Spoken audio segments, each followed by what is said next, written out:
Топ 5 неща, които харесвам в баловете. Не, че съм имал де. Просто да съм актуален. Номер 1. Парите от роднините.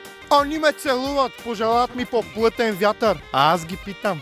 Парите къде са? Номер 2. Броенето. 1, 2, 3, 4, 5, 6. 7. О! Защо спре да броиш, бе? Аз само до 6 клас съм учил, бе. Щото всичко ми е 6. Номер 3. Класът и как няма да ги видя повече. Дехай как ще ми липсват. Никак. Номер 4. Купонът.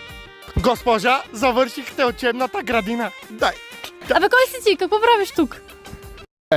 Верно е, брат. Аз верно, че бях до 6 клас.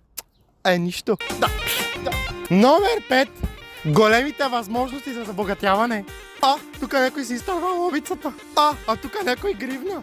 Там колие. И си намерих един часовник. Някой си